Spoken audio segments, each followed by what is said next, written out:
You're strapped in a boat cruising down the Amazon River with the sun scorching hot. As you check out your map, your boat starts rocking back and forth. The water is starting to get more intense, so you hang on for dear life. You tuck your map in your pocket and try to take control of your boat. You strike some jagged rocks and duck low to avoid tree branches. Your boat strikes a large rock out of nowhere and capsizes. You're swimming in the murky green water. While you're trying your best to get ashore, your boat gets washed away. Underneath the water lies a whole new world of bizarre and dangerous animals. Candiru fish are snake-like creatures that can grow up to 16 inches long. Arapimus can weigh more than an adult male and are taller than most basketball players. They're the biggest freshwater fish in South America. They have a hybrid gill system that forces them to pop up to the surface every 5 to 15 minutes to breathe in oxygen for their large swim bladder. You swim out of the raging water and dry yourself off. Oh no, your map is completely soaked. There's no way you can get to your destination without it. You venture into the thick rainforest, shoving the branches and leaves away. As you get deeper, you notice something on a tree. It's barely moving, but it's got sharp claws and a raggedy coat. It stretches its arm to another branch and tries to pull itself up, ever so slowly. Sloths sleep more than half their days and only head down from trees once a week. They're so motionless, they sometimes grow algae and moss on their fur. The rainforest gets denser with each step until there's barely any sunlight illuminating the path in front of you. You notice a figure following you. With every branch you step on, you can hear a faint sound right next to you creeping around. You start walking a bit faster, and the sound catches up with you. You make it out of the dense part and tread along a narrow path until you reach a cliff. You can't walk normally here, so you pin against the wall and walk sideways to cross the hills. You slowly move across with the river 30 feet below you. You move your right foot, and some rocks fall into the river. You keep going and misstep. You're about to fall, but you hold on to a large tree branch and pull yourself up. You notice a couple of colorful poison frogs inches away from your fingers. Touching any of these frogs can be extremely dangerous and harmful, despite their amazing color patterns. The golden poison frog is one of the most poisonous animals in the world. One of them hops right next to you, so you let go of the branch and fall back in the river. The river is washing you down until you reach a calm current. Underneath you is a swarm of piranhas swimming with their sharp teeth. The red color on their skin is unmistakable, so you swim off like an Olympic athlete. Piranhas will eat anything that gets in their way, no matter the size. You grip onto a log and climb up a small rock to catch your breath. There's a huge electric eel underneath the rock. Despite their name, they're more related to catfish than eels. They use their powerful 600 volts of electricity to defend themselves and catch food. You're stuck, unless you're like the common basilisk that can run on the water like a jet ski. These incredible lizards have special webbing on their toes and can run the distance of a basketball court. You hop on a bunch of rocks until you reach the land. You continue walking along the riverbank until you come across a moving rock. You rub your eyes and see it moving again. It's a dinosaur-looking turtle that resembles a crocodile with armor. The mata mata is a freshwater turtle that disguises itself with its surroundings to catch prey. Their heads stretch longer than their bodies. You shimmy your way past it and continue. You head back into the rainforest and find a spot to rest. Wait, there are giant ants everywhere. They're the biggest ants in the world and can produce one of the most painful stings out there, even comparable to a wasp's sting. You immediately get up and find another place to rest. As you continue walking along, you notice the same feeling of something following you.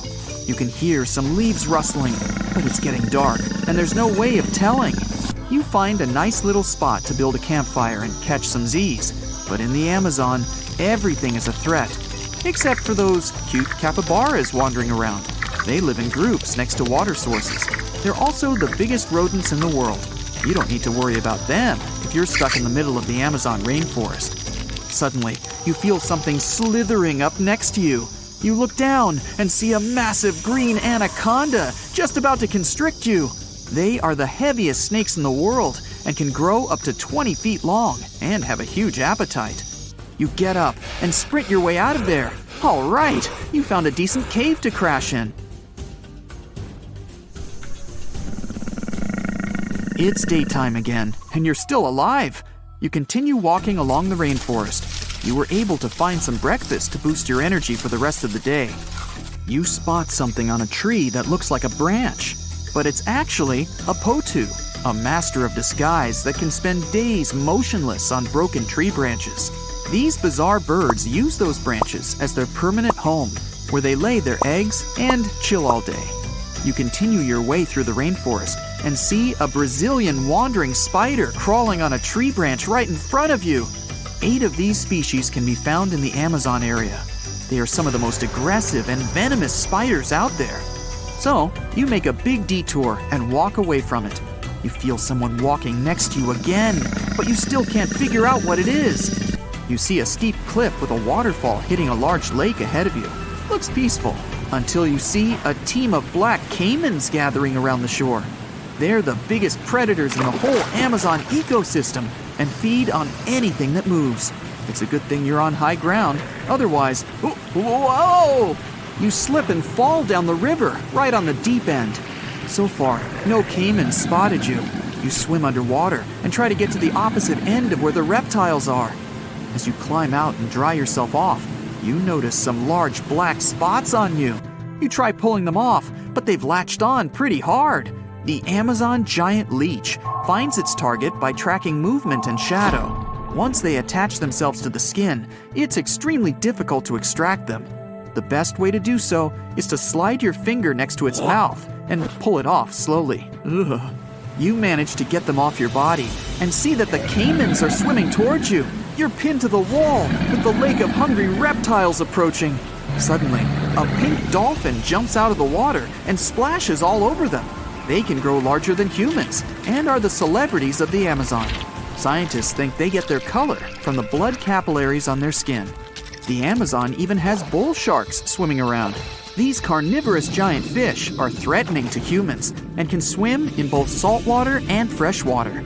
These sharks prey on anything within their reach, including other sharks. The dolphin distracted the caimans, so you climb up the cliff and try to find the best way to escape. Opened jaws waiting for you to fall into the pit are right below you. You're lucky enough to escape to the top, but as your arms pull you up, the first thing that you see is a jaguar looking straight at you. It's the creature that's been following you this whole time. You get up while it starts circling you, timing its strike. You know that you can't take on a jaguar, nor can you outrun it, so you grab a large tree branch from the ground to defend yourself. It jumps at you, but you duck down in time. The jaguar lands in the water far away from the caiman crocs. It's a good thing these large kitties are excellent swimmers. You pick yourself up and continue. And to your surprise, you find your boat again. You fix it up and sail your way out of the Amazon. Whew! The Amazon River travels through 9 South American countries at a length of over 4,000 miles. Still, it's impossible to cross it by a bridge. With the river being the main highway, traveling through this dense forest, and so few areas populated around the river, there's just no reason to have one. The river can rise up to 30 feet, and the river crossings that were only 3 miles wide can expand to over 30 miles in just a few short weeks in certain spots, making a bridge nearly impossible to build here. In New Zealand, in the coastal town of Mauriki, there are huge spherical boulders. Some rocks are 6.5 feet tall and weigh about 7 tons, as much as 10 cows. Ooh, there's a 10-cow boulder. Maori legend has it that these rocks are from the remains of the goods from a large shipwreck that happened hundreds of years ago. From a more scientific perspective, it's sand and gravel combined to form these giant boulders. Waves and winds give them a smooth, round appearance over time. The whole process might take millions of years. Indonesia's Kaiwan Ijen volcano is famous for a stunning turquoise-colored lake sitting at the top of the peak, but don't dip in. It's an acid lake. But its scariest part is the sulfuric gases leaking out when lava flows freely, reaching temperatures hotter than 1,000 degrees Fahrenheit. When those gases come in contact with the air, they combust into a spectacular electric blue flame. That's why the volcano has blue lava. The island of Surtsey, south of Iceland, was formed over 50 years ago by a volcanic eruption. It all began back in 1963 when a powerful volcanic eruption created one of the youngest islands on the planet. All sorts of bacteria, fungi, and molds began taking over the island, leading to numerous other animals finding their way here, like seals and birds. Birds and ocean waves deposited seeds all over the island. Sadly, the island's getting smaller now because of water and wind erosion. Located off the coast of Brazil, there's an island called… I'm a bit rusty on my Portuguese, so here it is on the screen. It looks perfectly untouched and pristine. Bad news? Dangerous snakes overrun it completely, so take a doctor with you in case you want to go there. Over 4,000 of the golden lancehead vipers inhabit this island. These 3-foot-long snakes are among the most venomous in the entire world. I think I'll skip that. Landing down under, you can see the Opera House, Uluru, lots of kangaroos, and catch the strangest wave of the world, Wave Rock in Western Australia. It's not made of water, but stone. It can be up to 50 feet tall and almost 300 feet long. It's especially incredible after rains in winter when the Western Australian wildflowers fill up the entire landscape. In Atlanta, there's a World of Coca-Cola museum. The formula for the secret recipe is in a large security vault, heavily guarded at all times. Only a handful of people can get through those vault doors. Since its creation in 1886, the company has kept it a secret for only the most honest employees.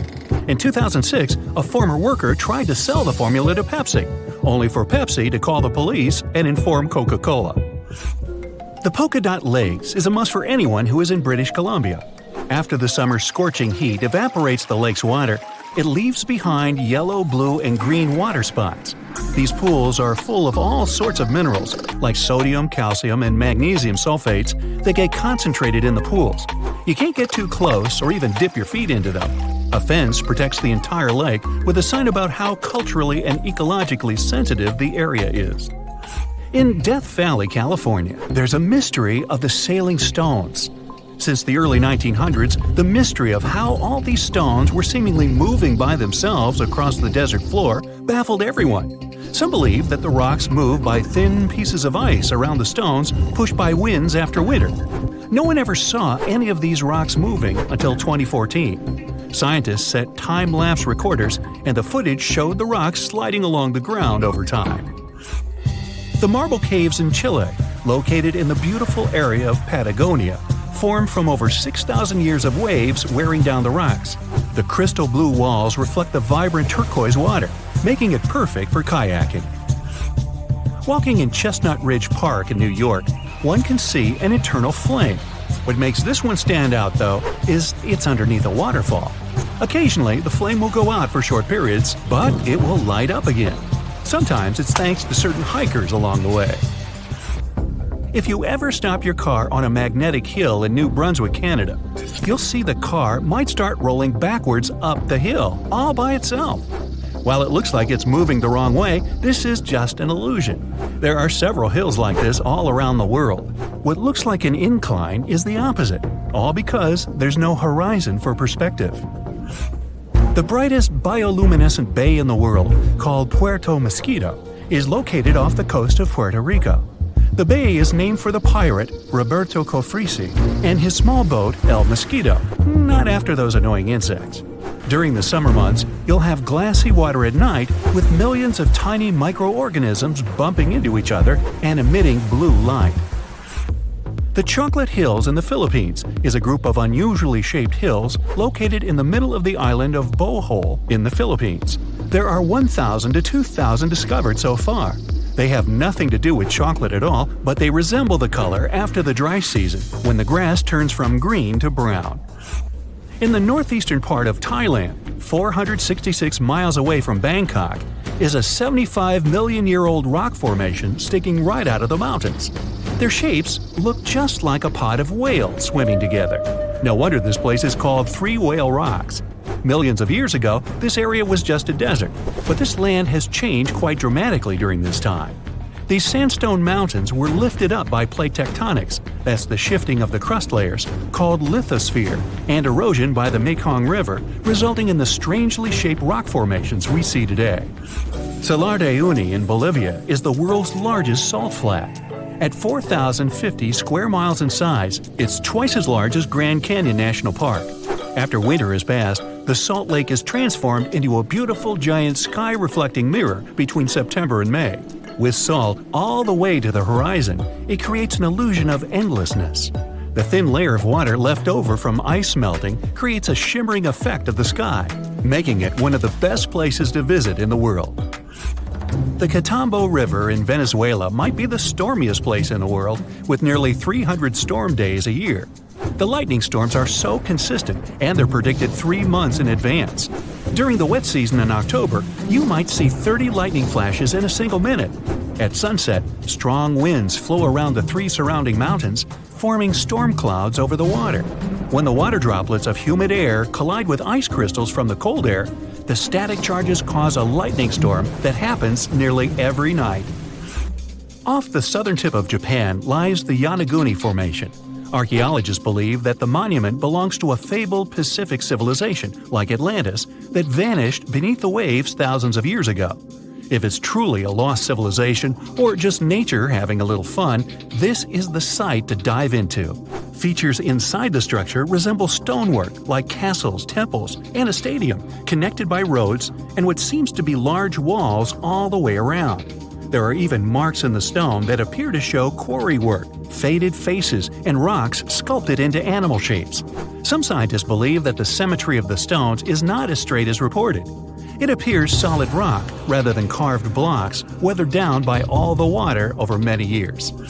Plitvice Lakes National Park in Croatia is an interconnected chain of waterfalls, the tallest being 230 feet, and underground water channels, creating natural dams and lakes in such a picturesque environment.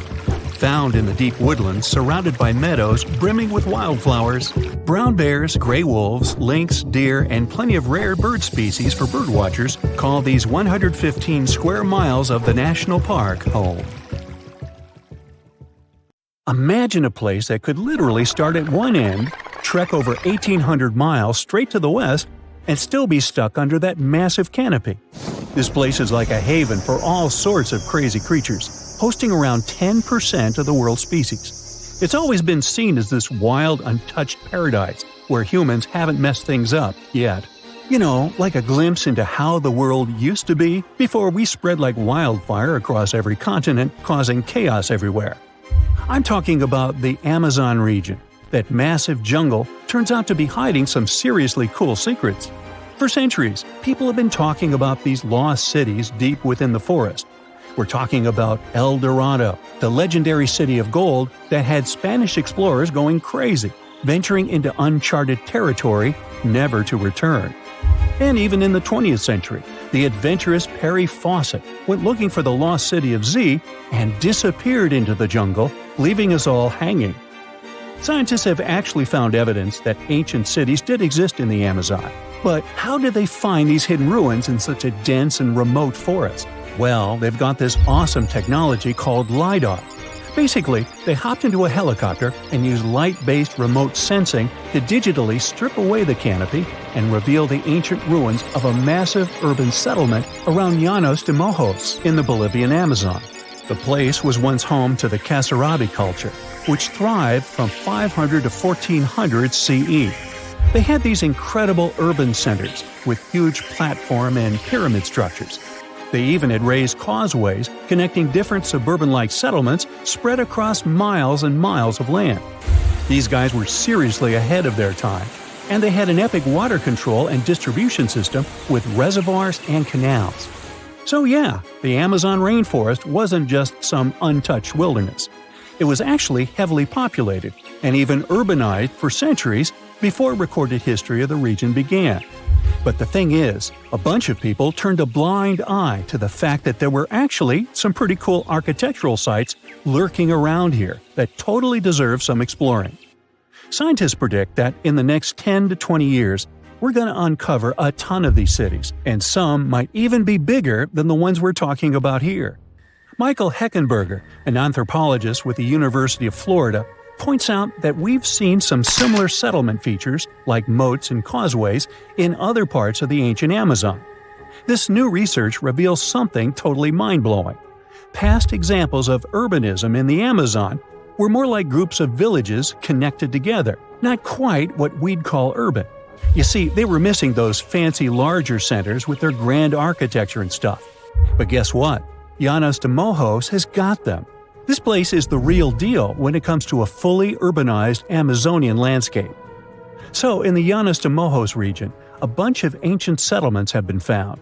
These were home to the Kasarabi people, who were all about hunting, fishing, and farming maize. We're talking about hundreds of sites spread across 1,700 square miles. But these sites were so remote and hidden in the tropical forest that it was like trying to find a proverbial needle in a haystack. A team of archaeologists weren't going to let that stop them, though. They decided to take to the skies and use some fancy LiDAR mapping technology. Just imagine an aircraft flying over the area, shooting out a bunch of infrared beams. These beams hit the ground and bounce back, giving us the distance to different objects. It's like creating a super detailed map from above. Using computer software, these genius scientists were able to strip away the trees from the images, revealing the Earth's surface and all the ancient archaeological goodies hidden beneath. And boy, did they strike gold. They found a whopping 26 unique sites, including 11 that nobody even knew existed before. So what about these 26 super cool sites? Among them, we've got Landavar and Kotoka, which are like these huge urban centers. And get this, we already knew they existed, but the new maps revealed they cover 1.5 and 1/2 square miles respectively. These centers are surrounded by moat and rampart fortifications, like something out of a medieval castle. And they've got all sorts of crazy stuff inside. We're talking artificial terraces, massive earthen platform buildings, and pyramids that reach over 70 feet tall. All these epic buildings are actually facing the north-northwest. It's like they were trying to align themselves with the cosmos or something. This kind of cosmic worldview can be found in other ancient sites in the Amazon too. Now, let's take a bird's eye view and strip away all those pesky trees. We can see these two centers in all their glory, and they're actually connected to a whole network of settlements through a bunch of causeways. Picture it like spokes on a wheel, stretching out for miles. Canals also stretch out from these main centers and connect to rivers and Laguna San Jose. It's like they had their own water delivery system going on. These ancient guys totally reshaped the whole landscape with their crazy cosmology. The only bummer is that their impressive architecture was made from mud brick. While it looked amazing back then, it just wasn't as durable as the limestone used by the Maya. What happened to the Kasarabi and their settlements is still a big mystery. But based on dating at the sites, it looked like they disappeared around 1400 CE, way before Europeans arrived in the Amazon. One theory is that a massive drought hit the region and messed everything up. The researchers found these massive water reservoirs at various sites, which is pretty interesting, considering how rainy the Amazon is known to be. Who knows if they were for drinking water or farming fish and turtles? But hey, severe droughts have happened in the past, and it only takes a couple of bad harvests to make people pack up and move on. What's even more interesting is that these communities thrived in the same area where this guy Fawcett we mentioned before went missing while searching for his lost city of Z. Maybe he was onto something after all. This is how it was. Fawcett stumbled upon this super cool document called Manuscript 512 at the National Library of Brazil. It's believed to have been written by a Portuguese explorer. Now, according to this document, back in 1753, a group of explorers discovered the remains of an ancient city. It had arches, a statue, and even a temple with hieroglyphs. But the document didn't spill the beans on where this city was located. So Fawcett got all hyped up about finding this city and made it his secondary mission after his main goal of finding something called Z. At one point, he had to come back to Britain to run some errands, but in 1920 he decided to give it another shot. Fawcett went on a personal expedition to find the city, but it was unsuccessful. 5 years later, Fawcett, his son Jack, and their buddy Raleigh Rimmel disappeared in the Mato Grosso jungle. Some researchers think that Fawcett might have been influenced by info he got from indigenous folks about this place called Kuhikagu. Turns out Kohikagu was discovered by Westerners in 1925, and it had the ruins of 20 towns and villages. Up to 50,000 people might have lived there. And get this, the discovery of other earthworks in southern Amazonia totally supports Fawcett's theory. In 2005, an American journalist wrote an article about Fawcett's crazy expeditions and discoveries. He called it The Lost City of Z. Catchy, right? Well, in 2009, he turned that article into a book with the same name. And in 2016, the super talented writer-director James Gray made it into a movie. Now, here's where things get a bit sad. The Amazon region is changing rapidly. Farming, ranching, and energy production are changing this incredible place. And guess what? Those untouched areas with ancient relics won't stay untouched for long. It's a race against time to document and preserve what's left of our past before it's lost forever. Okay, let's play a little guessing game, shall we?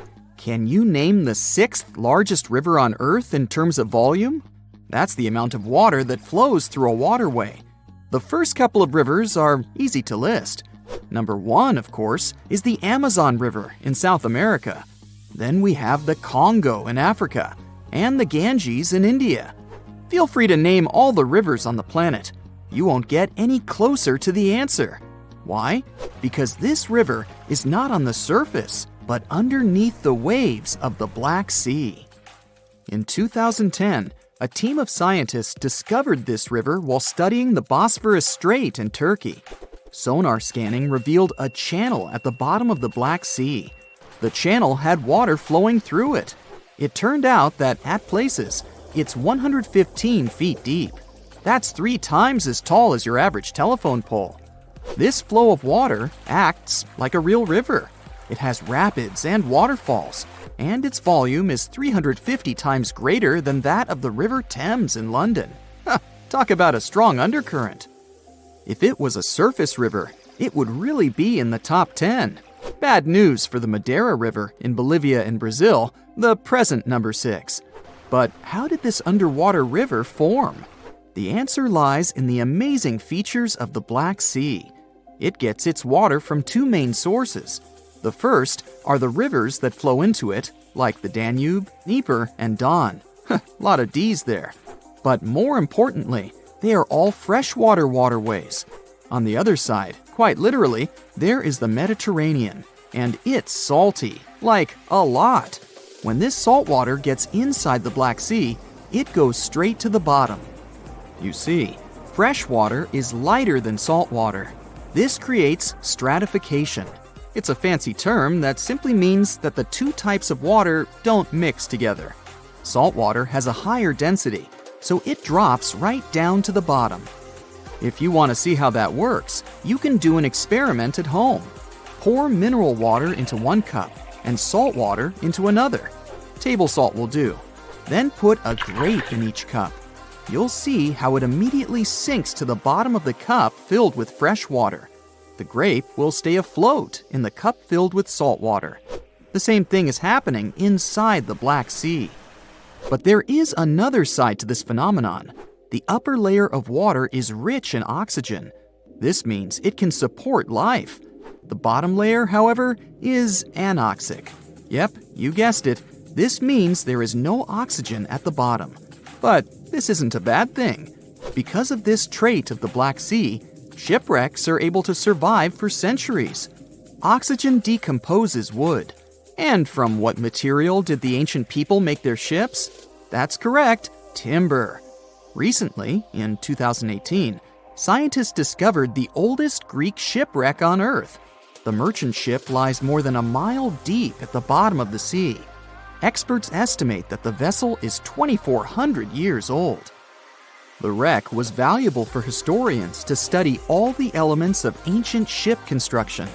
From the mast to the rowing benches, it's all intact. The wreck lies some 50 miles off the coast of Bulgaria, but no one has seen it in person. Explorers sent a deep-sea ROV, or remotely operated vehicle, to film the wreckage. It was impossible for a diver to go down. But the Black Sea doesn't look that huge on a map. Could it be that deep? Oh yes, it's way deeper than people think. You could stack 6 Empire State Buildings at the deepest point of the Black Sea, around 7,257 feet. This inland sea isn't the only place on Earth where researchers have discovered shipwrecks and underwater rivers. One of the largest channels running along the ocean floor lies off the coast of South America. It runs from the mouth of the mighty Amazon and into the Atlantic Ocean. Studying underwater rivers isn't an easy task. The depth and the strong currents make it impossible to send in divers. Even the equipment for underwater research has to be sturdy. Otherwise, the current will just wash it away. That's why the underwater river in the Black Sea was ideal for scientists to explore. Earth's oceans and seas are powerful. But, lucky for us, there are places where divers can admire underwater rivers. Ever heard of a cenote? Sounds Spanish. Well, that's because it is. Cenotes are underground caves. They form after the limestone above collapses, revealing the groundwater under them. The term cenote is associated with the Yucatan Peninsula in Mexico. Ancient Maya used them as water sources. In the Mayan language, the word cenote meant sacred well. Researchers estimate there are some 10,000 cenotes spread across the Yucatan Peninsula. You can also find them in other places, such as Cuba and Australia. Beauty is in the eye of the beholder, but unofficially, the most beautiful cenote is located just south of the town of Tulum in Mexico. The name reflects the cave's divine beauty, Cenote Angelita. But people don't visit this cenote to go swimming. Its bottom is much more interesting. A scuba tank is all you need to finally admire an underwater river firsthand. The waters are dark and foggy, so divers use powerful flashlights. After a 100-foot dive, a marvelous sight appears. An underwater river with trees along its banks. Some of them even have green leaves, just like any other water flow on dry land. But it's not really a river.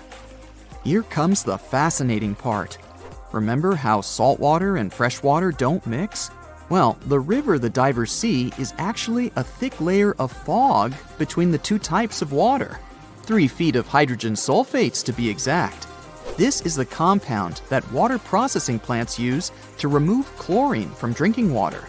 The substance is so heavy that the fog it produces moves independently from the surrounding water, and it creates an illusion that a river is flowing underwater. But there are other real rivers that play tricks on you. Take, for example, the Mystery River in Indiana.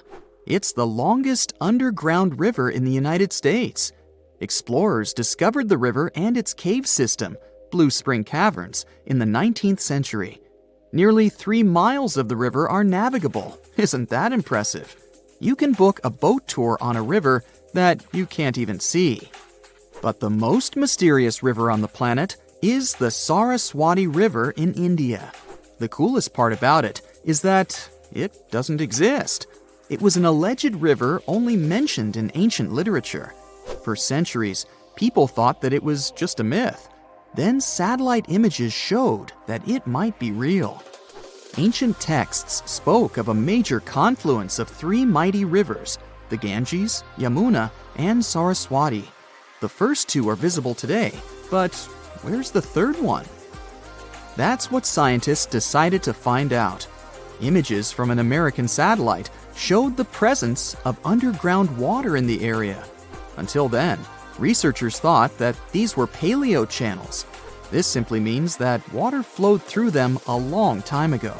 But, to their surprise, it appeared that there was still water inside these channels. Scientists estimated that the Saraswati River flowed above the ground some 5,000 years ago. But it didn't dry up completely. It just went underground, some 200 feet below the ground. Local experts believe that the river still slowly flows into the sea. The Saraswati River got hidden under the desert sand.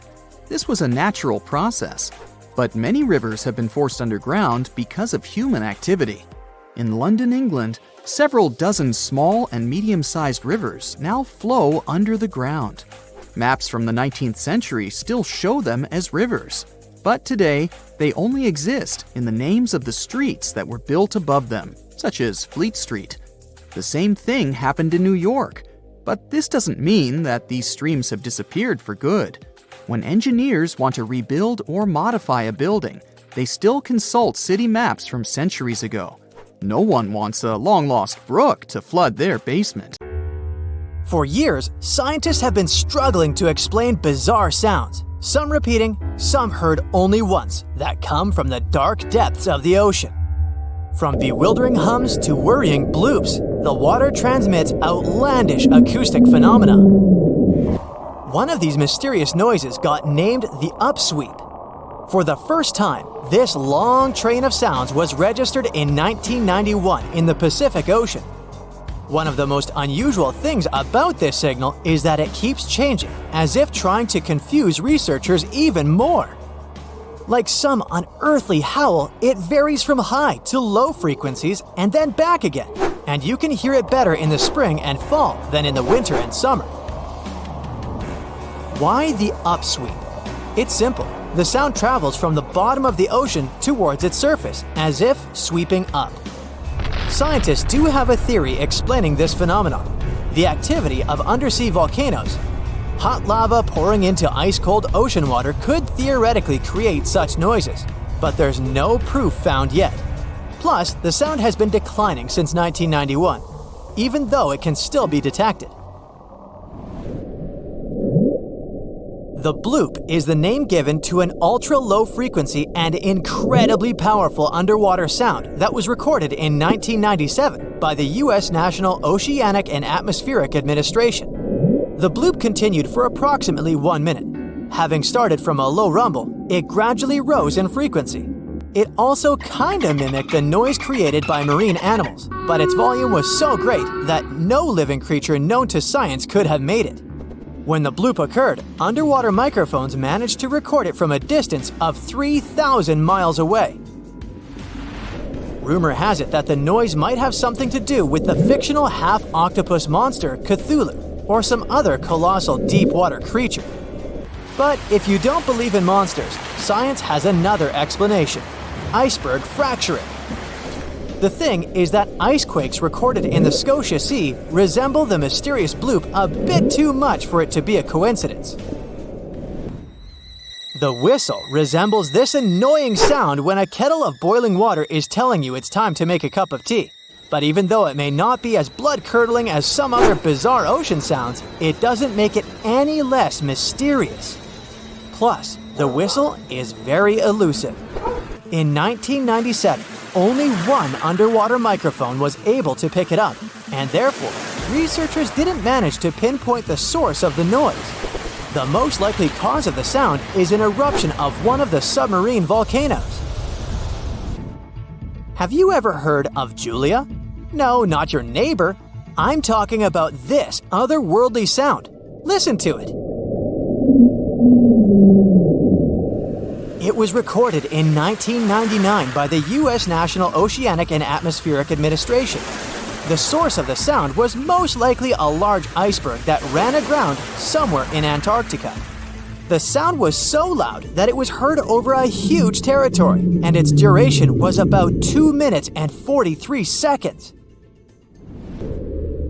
Slowdown. That's the name given to a sound recorded in 1997 in the equatorial Pacific Ocean.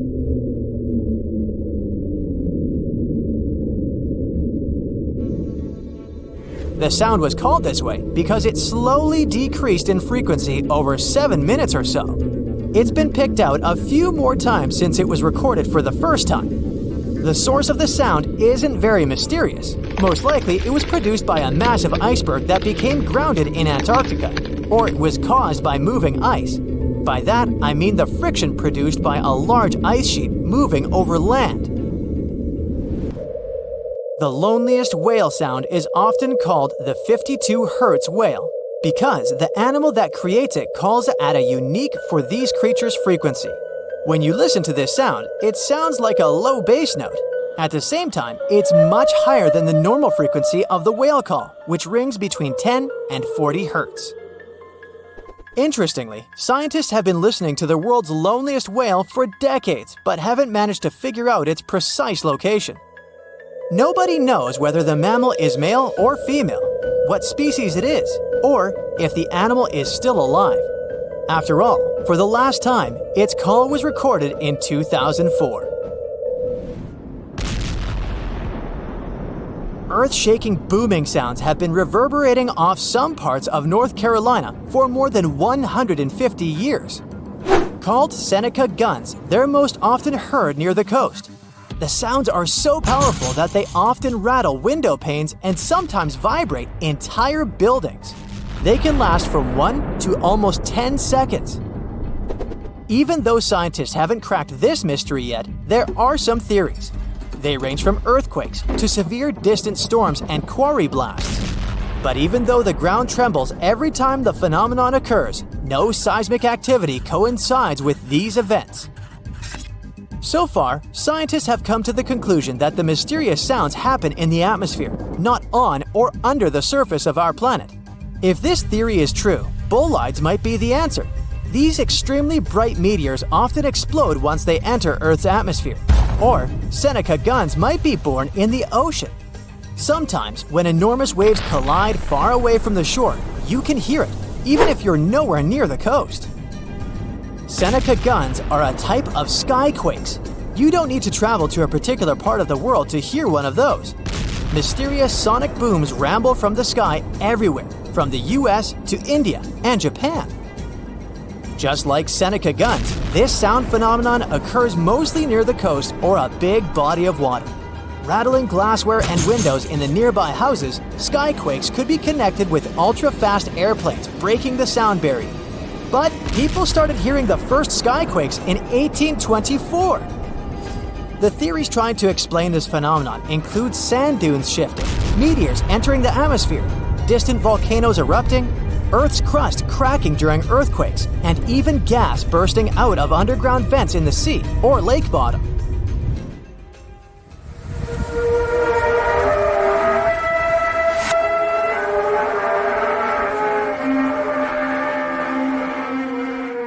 In different countries all over the world, people get paralyzed with fear after hearing otherworldly trumpet sounds that seem to be coming from the sky.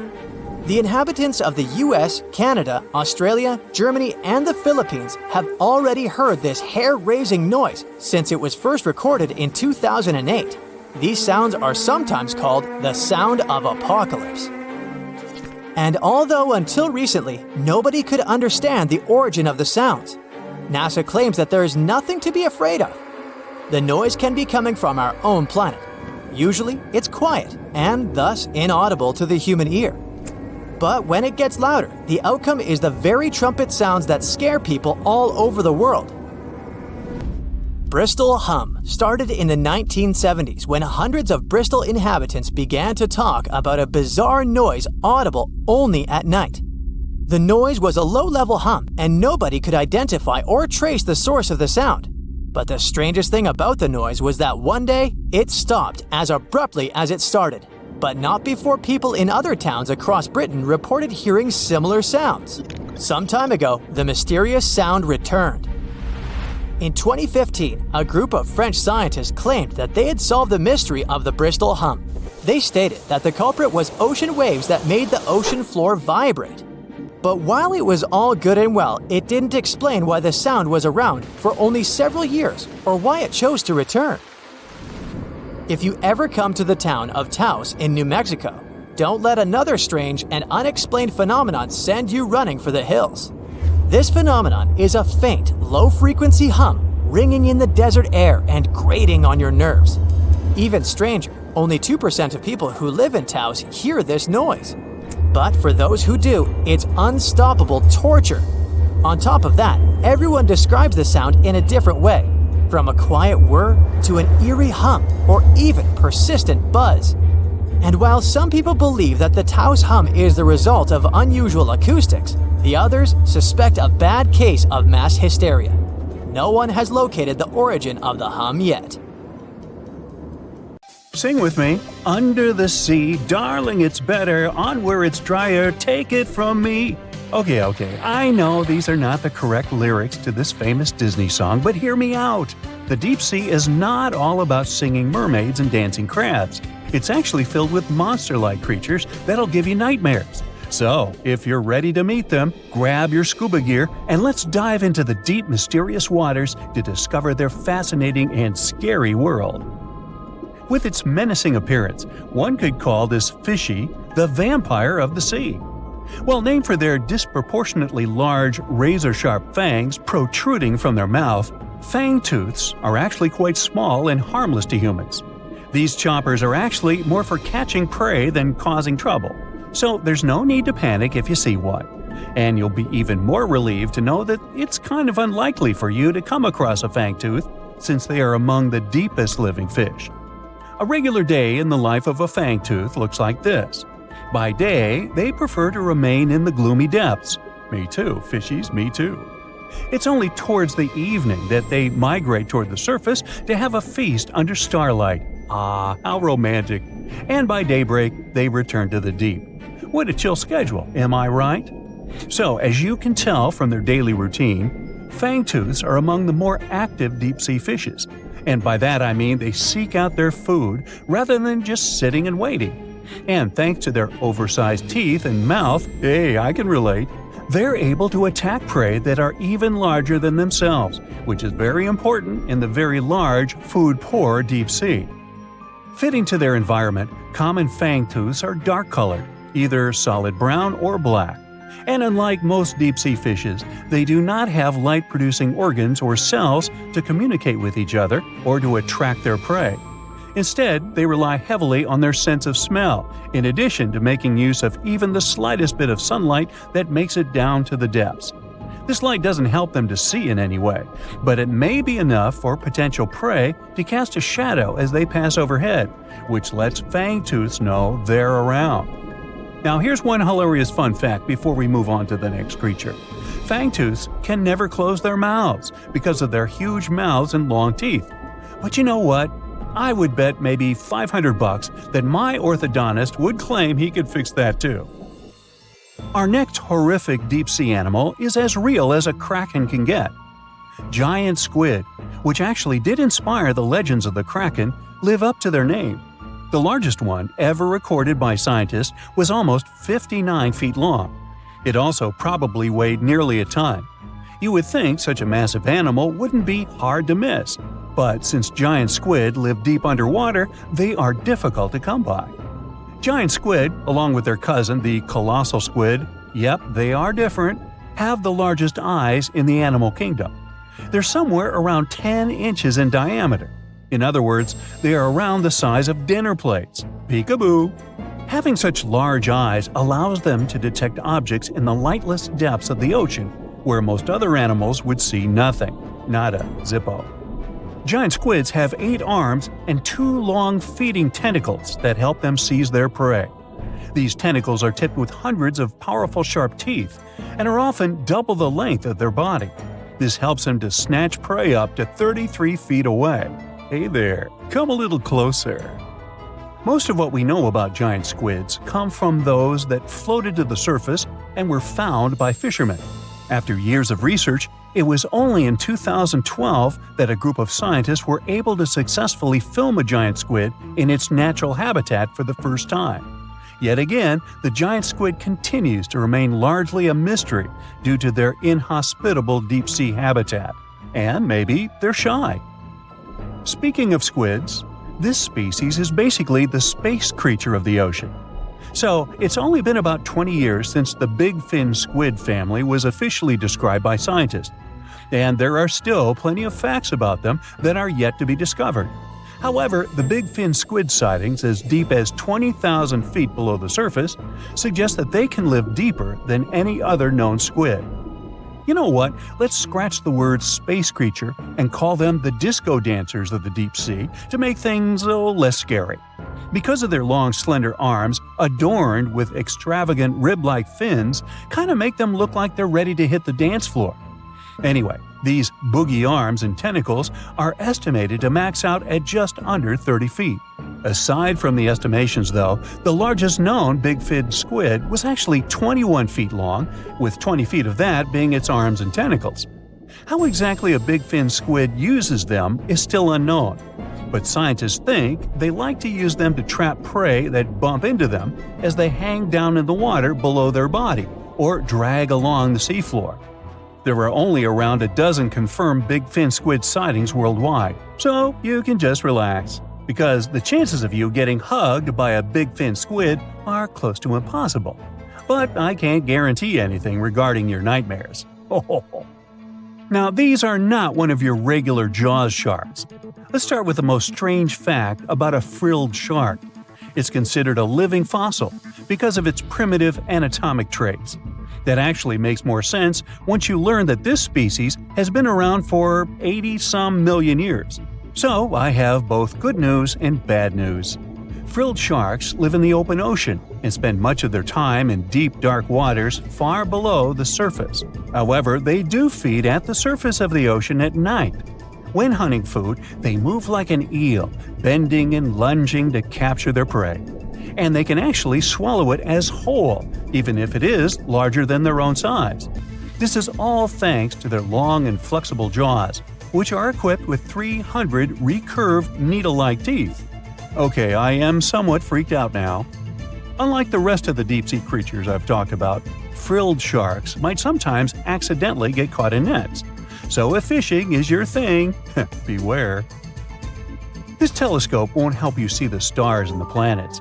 With its protruding eyes and elongated body, this little swimmer looks like it's wearing a pair of underwater binoculars, hence the name the telescope fish. Found in cold, deep tropical to subtropical waters worldwide, they're known to be the species that undergoes one of the most drastic transformations in fishes. When the first larva was described in 1954, it was believed to be a new species rather than the larva of a telescope fish that were known to science since 1901. Despite the fact that they are only around 6 to 8 inches long, they're able to latch onto snacks that are bigger than their own size. That is thanks to their massive and highly stretching jaws, making up most of the size of their head.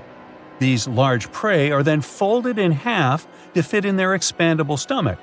In 1925, scientists found a 5.5-inch long fish inside the stomach of a 3-inch long telescope fish, which they described as neatly folded.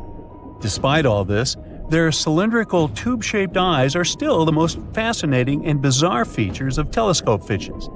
Their specific shape increases light collection to help them detect their prey's weak bioluminescence even from a distance. But although their eyes are good for seeing things in the twilight, they're especially great at seeing silhouettes from below. That's why they orient themselves vertically in the water. Now, I have to admit they look kind of cute if you ask me. Sort of like uglier versions of Minions. Yeah, right? Ever wonder why, despite all our advancements in technology and science, there's a vast expanse of our own planet that we barely know about? Believe it or not, over 80% of our oceans remain uncharted territory. It's as if we've got this massive aquatic playground in our backyard and we've barely scratched the surface. Also, did you know that only about 7% of our oceans have a special tag called Marine Protected Areas, or MPAs? How come this colossal body of water that envelops most of our planet is also among the most vulnerable and misunderstood spaces in the universe? Pressure has a lot to do with it. Our deep ocean is a beast of a place with no visibility, freezing temperatures, and pressure that's so intense that in certain areas it would make you feel like you're having the weight of 50 jumbo jets on your body. No wonder we're having an easier time sending people into space than to the bottom of the ocean. The deeper you go into the waters, the more pressure piles up. But let's not forget we have tech on our side, right?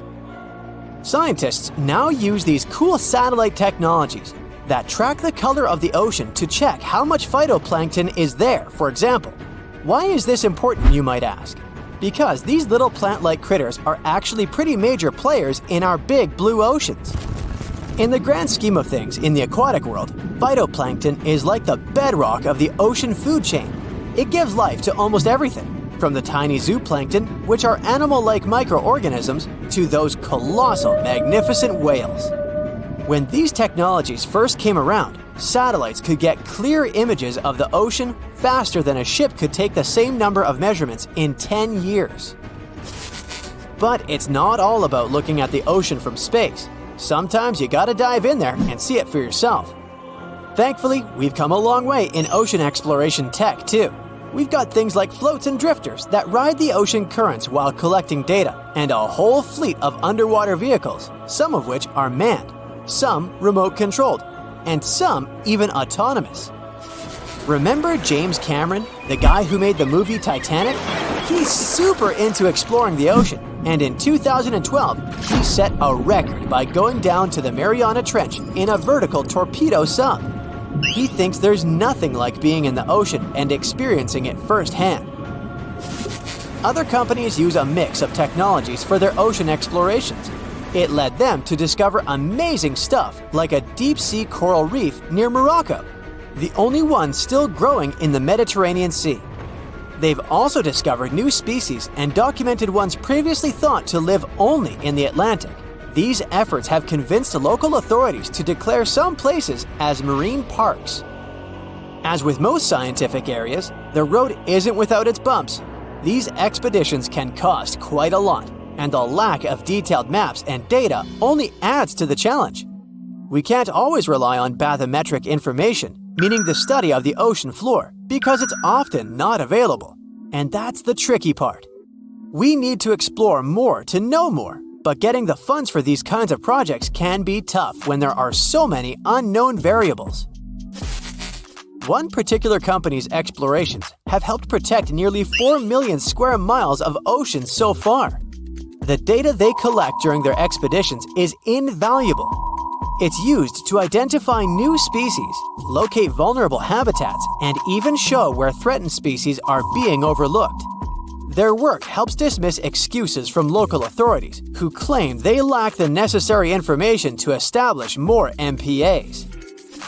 The same company supports a goal known as 30 by 30, aiming to protect 30% of our oceans by 2030. It's a big target, and there's a long road ahead, but ongoing ocean exploration can provide the proof needed to keep more of our oceans safe. We also need to set aside areas for protection and research, even when we don't have all the facts just yet. On that note, some cool scientists have recently stumbled upon a gigantic and mysterious world beneath the Pacific Northwest coast's ocean floor.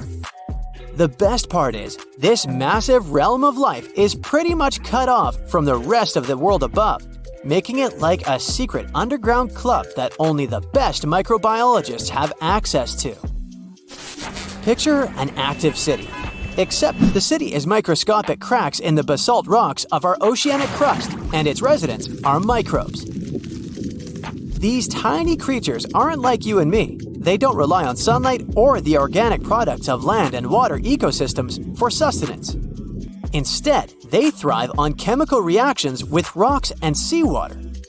Scientists call this type of life chemosynthetic, which sounds complicated, but it basically means life sustained by chemical reactions.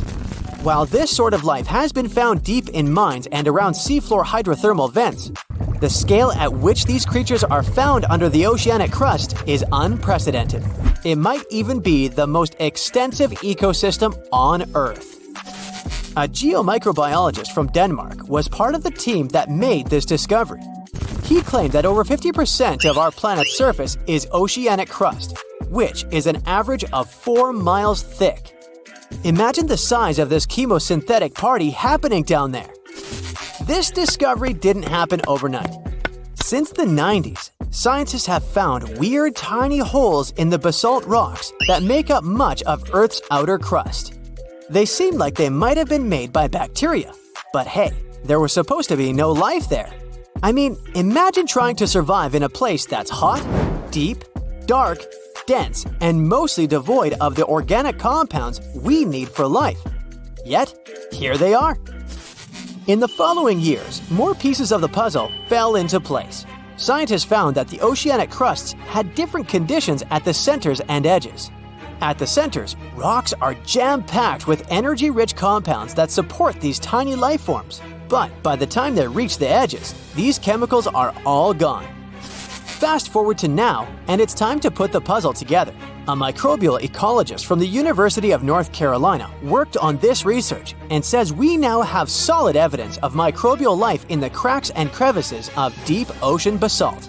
The next question scientists asked was, how far does this life extend? Researchers collected samples of crust from a plate roughly 120 miles off of Washington's coast, drilling deep beneath the ocean's surface. What they found down there was remarkable. The life down there runs on a unique fuel, hydrogen.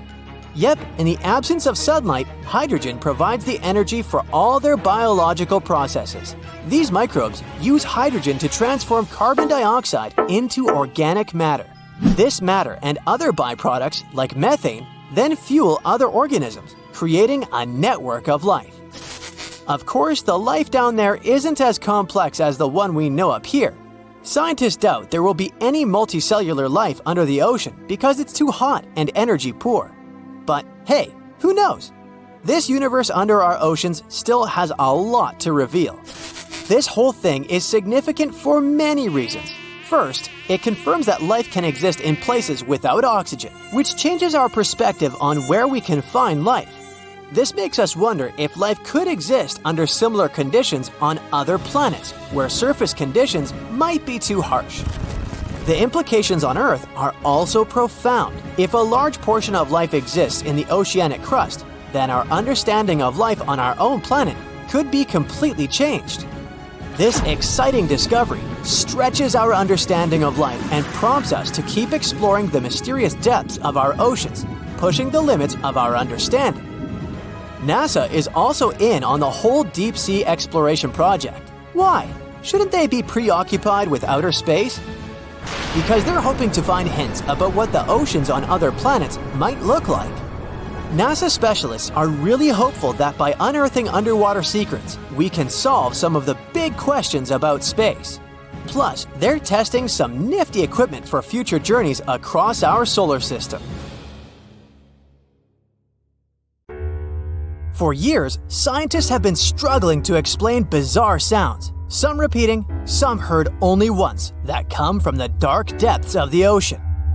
From bewildering hums to worrying bloops, the water transmits outlandish acoustic phenomena. One of these mysterious noises got named the upsweep. For the first time, this long train of sounds was registered in 1991 in the Pacific Ocean. One of the most unusual things about this signal is that it keeps changing, as if trying to confuse researchers even more. Like some unearthly howl, it varies from high to low frequencies and then back again, and you can hear it better in the spring and fall than in the winter and summer. Why the upsweep? It's simple. The sound travels from the bottom of the ocean towards its surface, as if sweeping up. Scientists do have a theory explaining this phenomenon: the activity of undersea volcanoes. Hot lava pouring into ice-cold ocean water could theoretically create such noises, but there's no proof found yet. Plus, the sound has been declining since 1991, even though it can still be detected. The bloop is the name given to an ultra-low frequency and incredibly powerful underwater sound that was recorded in 1997 by the U.S. National Oceanic and Atmospheric Administration. The bloop continued for approximately 1 minute. Having started from a low rumble, it gradually rose in frequency. It also kinda mimicked the noise created by marine animals, but its volume was so great that no living creature known to science could have made it. When the bloop occurred, underwater microphones managed to record it from a distance of 3,000 miles away. Rumor has it that the noise might have something to do with the fictional half-octopus monster Cthulhu, or some other colossal deep-water creature. But if you don't believe in monsters, science has another explanation: iceberg fracturing. The thing is that ice quakes recorded in the Scotia Sea resemble the mysterious bloop a bit too much for it to be a coincidence. The whistle resembles this annoying sound when a kettle of boiling water is telling you it's time to make a cup of tea. But even though it may not be as blood-curdling as some other bizarre ocean sounds, it doesn't make it any less mysterious. Plus, the whistle is very elusive. In 1997, only one underwater microphone was able to pick it up, and therefore, researchers didn't manage to pinpoint the source of the noise. The most likely cause of the sound is an eruption of one of the submarine volcanoes. Have you ever heard of Julia? No, not your neighbor. I'm talking about this otherworldly sound. Listen to it. It was recorded in 1999 by the U.S. National Oceanic and Atmospheric Administration. The source of the sound was most likely a large iceberg that ran aground somewhere in Antarctica. The sound was so loud that it was heard over a huge territory, and its duration was about 2 minutes and 43 seconds. Slow down. That's the name given to a sound recorded in 1997 in the equatorial Pacific Ocean.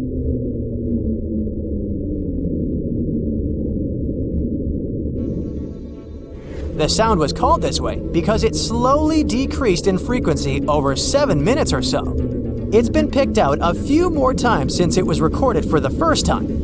The source of the sound isn't very mysterious. Most likely, it was produced by a massive iceberg that became grounded in Antarctica, or it was caused by moving ice. By that, I mean the friction produced by a large ice sheet moving over land.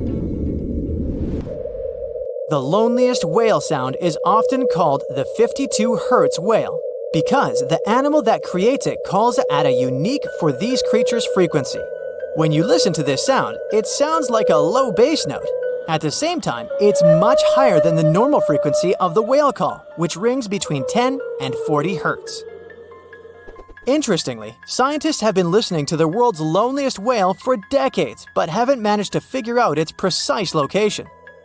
Nobody knows whether the mammal is male or female, what species it is, or if the animal is still alive. After all, for the last time, its call was recorded in 2004. Earth-shaking booming sounds have been reverberating off some parts of North Carolina for more than 150 years. Called Seneca guns, they're most often heard near the coast. The sounds are so powerful that they often rattle window panes and sometimes vibrate entire buildings. They can last from 1 to almost 10 seconds. Even though scientists haven't cracked this mystery yet, there are some theories. They range from earthquakes to severe distant storms and quarry blasts. But even though the ground trembles every time the phenomenon occurs, no seismic activity coincides with these events. So far, scientists have come to the conclusion that the mysterious sounds happen in the atmosphere, not on or under the surface of our planet. If this theory is true, bolides might be the answer. These extremely bright meteors often explode once they enter Earth's atmosphere. Or Seneca guns might be born in the ocean. Sometimes, when enormous waves collide far away from the shore, you can hear it, even if you're nowhere near the coast. Seneca guns are a type of skyquakes. You don't need to travel to a particular part of the world to hear one of those. Mysterious sonic booms ramble from the sky everywhere, from the US to India and Japan.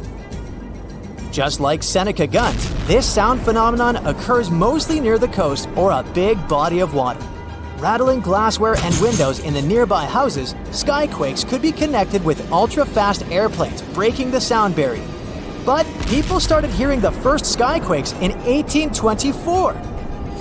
The theories trying to explain this phenomenon include sand dunes shifting, meteors entering the atmosphere, distant volcanoes erupting, Earth's crust cracking during earthquakes, and even gas bursting out of underground vents in the sea or lake bottom.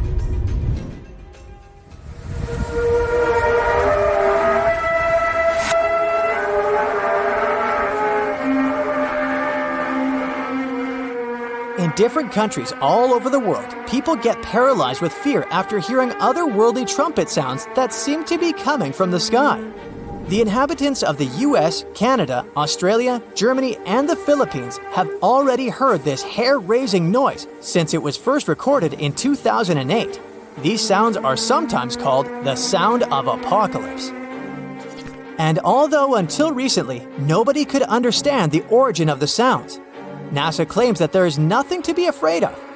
The noise can be coming from our own planet. Usually, it's quiet and thus inaudible to the human ear. But when it gets louder, the outcome is the very trumpet sounds that scare people all over the world. Bristol hum started in the 1970s when hundreds of Bristol inhabitants began to talk about a bizarre noise audible only at night. The noise was a low-level hum and nobody could identify or trace the source of the sound. But the strangest thing about the noise was that one day, it stopped as abruptly as it started. But not before people in other towns across Britain reported hearing similar sounds. Some time ago, the mysterious sound returned. In 2015, a group of French scientists claimed that they had solved the mystery of the Bristol hum. They stated that the culprit was ocean waves that made the ocean floor vibrate. But while it was all good and well, it didn't explain why the sound was around for only several years or why it chose to return. If you ever come to the town of Taos in New Mexico, don't let another strange and unexplained phenomenon send you running for the hills. This phenomenon is a faint, low-frequency hum ringing in the desert air and grating on your nerves. Even stranger, only 2% of people who live in Taos hear this noise. But for those who do, it's unstoppable torture. On top of that, everyone describes the sound in a different way, from a quiet whir to an eerie hum or even persistent buzz. And while some people believe that the Taos hum is the result of unusual acoustics, the others suspect a bad case of mass hysteria. No one has located the origin of the hum yet. No one expected such a strong storm. It's too dangerous to sail back to the land because of high waves and winds. But suddenly, you notice a small green island nearby. You and your friend are about 25 miles off the coast of Brazil. You were fishing and didn't notice black clouds obscuring the blue sky. You're approaching the unknown island and see a Coast Guard boat behind you. People from there are screaming something to you, but you can't make out the words because of the thunder. They tell us we should stay away from that island, your friend says. Despite the warning, you still sail since there's no other way out. Around the island, you notice sharp rocks sticking out of the water like knives in the dark. Now you realize what the Coast Guard warned about, but it's too late. Your boat hits a rock. The bottom is pierced. You start to sink. The rain and wind are getting stronger. Both of you fall overboard. Then darkness comes. You wake up in the morning because of the scorching sun and a dry mouth. Your friend and the wrecked boat are lying nearby. Apparently, you'll have to wait for rescuers to get out here. Now, in the light of day, you can see how dangerous the island's coast is. It's surrounded by rocks, and you're lucky you've survived. Getting out of here will be difficult. Together with your companion, you decide to look for coconuts and bananas. Your friend goes to the wreckage and pulls out a bag of medicine. Then, both of you leave the sandy beach and enter the dense jungle. A couple of steps later, you hear a strange hiss. You see your friend. His eyes are filled with horror. Goosebumps run down your back. You feel something alive crawling under your feet, and there's a lot of it. You look down and notice slithering snakes. There are dozens of them. They wrap around your legs, get into trees. They're everywhere. Don't move, your friend says. I think I know where we are. You want to ask him a question, but fear takes away your voice. He reads your face and answers the question. We're in one of the most dangerous places on Earth, the Brazilian Snake Island. These are not just some ordinary snakes. This is the golden lancehead, one of the most venomous reptiles in the world. You can find them nowhere else on the planet except for this land. They evolved here naturally, without other snake species intervention. That made their venom 5 times stronger than the venom of ordinary vipers. They're practically the only owners of this island. Nowhere else in the world will you find such a concentration of creeping reptiles on such a small piece of land. And now, they're glad that 2 big lunch meals have arrived. There's little chance of survival, but you're gonna try. The first thing you need to do is get out of your stupor and find a thick stick. This is your best tool right now. If you encounter a venomous snake, the best you can do is retreat slowly. But this time, there are too many of them. They're aggressive and hungry. Together with your friend, you fight off the snakes with a stick. But there's more and more of them coming. One of them falls on your shoulder from a tree and bites your neck. The poison instantly enters your bloodstream and affects your muscles. It feels like your body is melting. It becomes difficult to move, and your neck swells. Your friend grabs you and carries you deep into the jungle. Here, among the trees, you notice an old lighthouse. Yeah, this building really stands out here. Once a year, the Coast Guard visits it. Your friend breaks down the door and puts you on the floor. You're afraid you won't be able to survive the bite. Fortunately, your friend is a doctor. He injects the necessary medicine and saves your life. You have a few minutes to rest before more danger arises. Your friend tells you that the unique snakes appeared here thousands of years ago. This island was part of Brazil for a long time. Then, massive floods separated it from the continent. This part of the land was cut off from the whole world, which helped the formation of a unique ecosystem inside. Vipers that lived here evolved into golden lanceheads. They quickly became the main masters of the island and destroyed all the other animals. But how did they manage to survive without food, cut off from the whole world? They did it thanks to nature and evolution. This island is a transit point for many birds.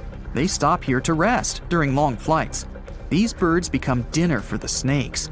Previously, a snake bite almost didn't harm the birds. They were frightened and flew away, leaving the snake without food.